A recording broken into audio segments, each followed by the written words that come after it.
এবার লকেট চট্টোপাধ্যায়ের একটা মন্তব্য শোনাবো। রাজ্য নেতৃত্বে কিন্তু লকেট চট্টোপাধ্যায় একেবারে ক্ষুব্ধ, দিল্লির সুখ্যাতি করছেন, কিন্তু প্রশ্নের মুখে বাংলার নেতারা প্রশ্নের মুখে। যতদিন যাবে তত বুঝতে পারবো। হারের পর লকেট চট্টোপাধ্যায়ের এই মন্তব্যে কিন্তু ইতিমধ্যেই জল্পনা তৈরি হয়েছে।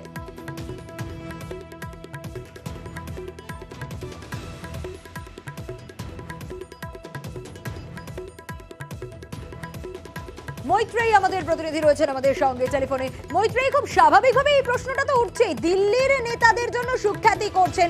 আমি আসবো মৈত্রেয়ী তোমার কাছে, তার আগে একটু লকেট চট্টোপাধ্যায় কি বলেছেন দর্শকদের শোনাই।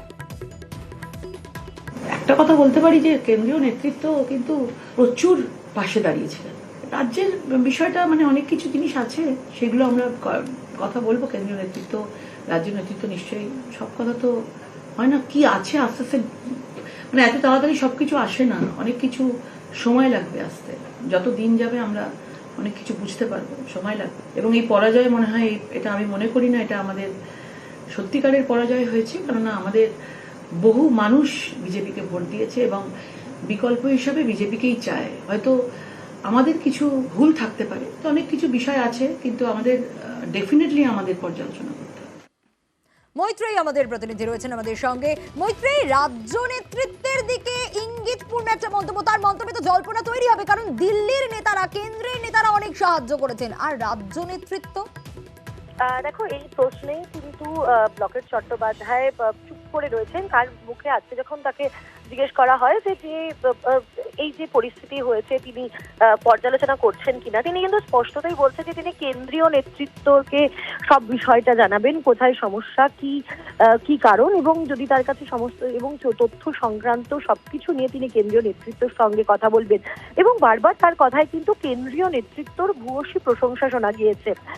সেখানে যখন রাজ্য নেতৃত্বের প্রসঙ্গ উঠেছে তখন কিন্তু তিনি বলেছেন যে রাজ্যের নেতৃত্বকেও কিন্তু ভাবা উচিত যে কেন এই আসন কমলো এবং কেন হারের দিকে এতগুলো আসন কমে গেল এবং পার্সেন্টেজ অফ ভোটের ক্ষেত্রেও কোথায় সমস্যা হলো। এবং ঠিক দিলীপ ঘোষের কথার সুরেই কিন্তু শোনা গিয়েছে লকেট চট্টোপাধ্যায়ের গলাতে উঠছে। সেখানেও কিন্তু তিনি বলছেন যে এই পরিস্থিতিতে নেতাদের চুপ করে থাকা উচিত, নেতাদের চুপ করে কর্মীরা কি বলছেন, কেন এরকম ফলাফল হলো সেটা শোনা উচিত।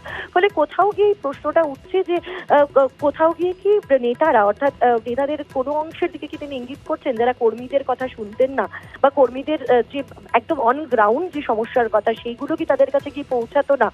এবং শুধু সেটাই নয়, তারপরে যখন তার আসনে হারের সম্পর্কে প্রশ্ন তোলা হয়, হুগলির আসনে, যে হুগলির মানুষ কি তাকে ছেড়ে দিলেন, সেক্ষেত্রেও কিন্তু তিনি বলছেন যে নাকি এখানে অন্য কোনো কনস্পিরেসি ছিল। তিনি কিন্তু পরিষ্কার বলছেন যে হুগলির মানুষ তাকে অত্যন্ত ভালোবেসেছে। ফলে সেখানে কনস্পিরেসি থিওরির দিকেও কিন্তু তিনি একটু ইঙ্গিত দিচ্ছেন। এটাই সবথেকে বড় প্রশ্ন, একটা কনস্পিরেসি থিওরির দিকেও ইঙ্গিত যাচ্ছে লকেট চট্টোপাধ্যায়ের মন্তব্যে। বেশ মৈত্রেয়ী।